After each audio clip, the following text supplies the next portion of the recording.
Ami chimiste, bien le bonjour à toi. Aujourd'hui, on va répondre à une question amusante. On va s'amuser à calculer combien de marathons tu peux courir avec ta graisse. Pour calculer ça, en fait, on va estimer la masse de graisse dans ton corps et la densité calorique de la graisse, et ça va nous donner l'énergie du gras, qui vaut la masse de graisse fois la densité calorique de la graisse. Et puis bien sûr, il nous faudra la dépense énergétique d'un marathon. Donc ici, je ne vais pas faire un calcul, mais si ça vous intéresse, on pourra voir un petit modèle ensemble. Mais on l'estime grosso modo à 3000 kcal. Évidemment, ça va dépendre du coureur, mais je ne rentre pas dans le détail de ce calcul-là. T'es prêt? Alors allons-y. En gros, le gras, c'est ça. Une molécule qui comporte une longue chaîne hydrocarbonée et une fonction acide carboxylique en bout de chaîne. Bref, en ce qui nous concerne, sans entrer dans le détail du métabolisme, les graisses vont se transformer par voie aérobie, c'est-à-dire en utilisant le dioxygène de l'air, en dioxyde de carbone et en eau, tout en libérant de l'énergie. Et justement, c'est cette énergie qu'on va calculer.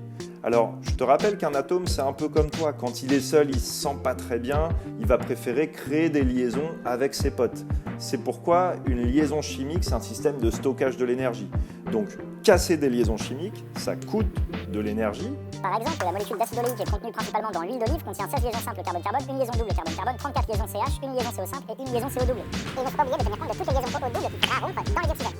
A l'inverse, la création de liaisons chimiques libère de l'énergie. Pour obtenir les produits, il faudra donc former 18 fois 2, 36 liaisons CO double et 17 fois 2, 34 liaisons OH simple. Et une fois qu'on fait le bilan de toutes ces liaisons rompues et créées, on arrive à retrouver la densité calorique du gras, à savoir 9 kcal par gramme de graisse.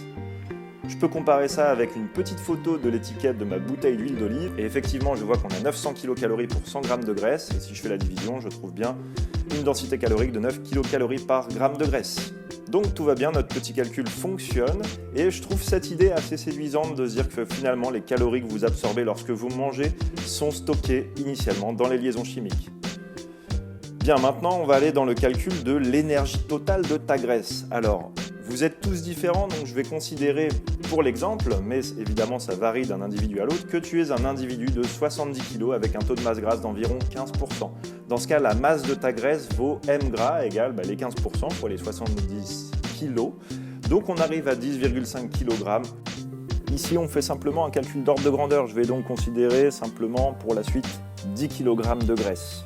Et l'énergie de ta graisse vaut donc 10 000 grammes fois les 9 kcal, ça nous fait, attention, accroche-toi bien, 90 000 kcal d'énergie stockée dans ta graisse, mon coco.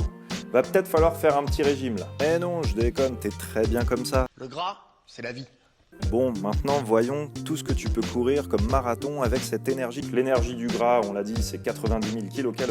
La dépense énergétique pour un marathon sera d'environ 3000 kcal, ce qui va te permettre de courir avec ta graisse. Attention, 30 marathons, mon petit gars.